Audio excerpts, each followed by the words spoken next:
मैं मीनू शर्मा आप सभी का आपके अपने YouTube चैनल की कथा टीवी पर स्वागत करती हूँ। सभी को मेरा राधे राधे। और इस बार इस हरियाली तीज का व्रत 27 जुलाई रविवार को किया जाएगा और आज की इस वीडियो में आप रिस्पॉन्ड करेंगे हरियाली तीज व्रत कथा। इस व्रत कथा में बताया गया है कि इस व्रत को किस प्रकार देवी पार्वती ने किया था और इस व्रत को करने से क्या लाभ होता है। देवी पार्वती को हरियाली तीज व्रत से भगवान शिव किस प्रकार पति रूप में प्राप्त हुए, तो आइए जानते हैं हरियाली तीज व्रत की संपूर्ण कथा विस्तार से। तो इसलिए हो सके तो कथा को पूरा सुनिएगा और अगर अच्छी लगे वीडियो तो लाइक एंड शेयर कीजिएगा। चैनल पर नए हैं सब्सक्राइब नहीं किया तो सब्सक्राइब भी कर ही दीजिएगा और हाँ, कमेंट बॉक्स में हर हर महादेव जरूर लिखिएगा। तो चलिए आज की यह पावन कथा शुरू करते हैं। तो बोलिए हर हर महादेव। पौराणिक मान्यता के अनुसार कहा जाता है कि स्वयं भगवान शिव ने माता पार्वती को उनके पूर्व जन्म के बारे में याद दिलाने के लिए यह कथा सुनाई थी। शिव जी कहते हैं, हे पार्वती, बहुत समय पहले की बात है जब तुमने हिमालय पर मुझे वर के रूप में पाने के लिए कठोर तप किया था। उस दौरान तुमने अन्न जल त्याग कर सूखे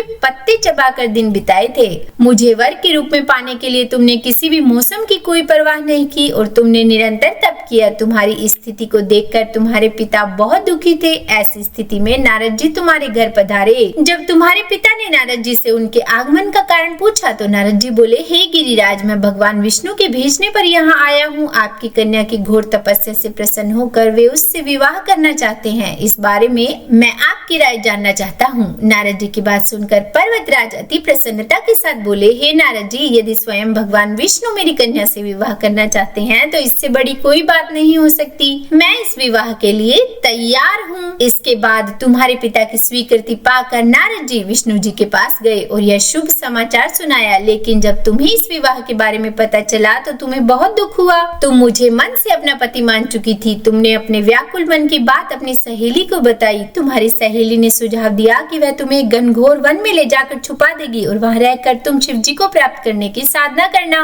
इसके बाद तुम्हारे पिता तुम्हें घर में न पाकर बड़े चिंतित और दुखी हुए। वे सोचने लगे कि यदि विष्णु जी बारात लेकर आ गए और तुम घर पर ना मिली तो क्या होगा। उन्होंने तुम्हारी खोज में धरती पाताल एक करवा दिए, लेकिन तुम ना मिली। तुम वन में एक गुफा के भीतर मेरी आराधना में लीन थी। श्रावण माह तृतीय शुक्ल पक्ष को तुमने रेत से एक शिवलिंग का निर्माण कर मेरी आराधना की, जिससे प्रसन्न होकर मैंने तुम्हारी मनोकामना पूर्ण की। उसके बाद तुमने अपने पिता से कहा कि पिताजी, मैंने अपने जीवन का लंबा समय भगवान शिव की तपस्या में बिताया है और भगवान शिव ने मेरी तपस्या से प्रसन्न होकर मुझे स्वीकार भी कर लिया है। अब मैं आपके साथ एक ही शर्त पर चलूंगी कि आप मेरा विवाह भगवान शिव के साथ ही करेंगे। और पर्वतराज ने तुम्हारी इच्छा स्वीकार कर ली और तुम्हें घर वापस ले गए। कुछ समय बाद उन्होंने पूरे विधि विधान से हमारा विवाह किया।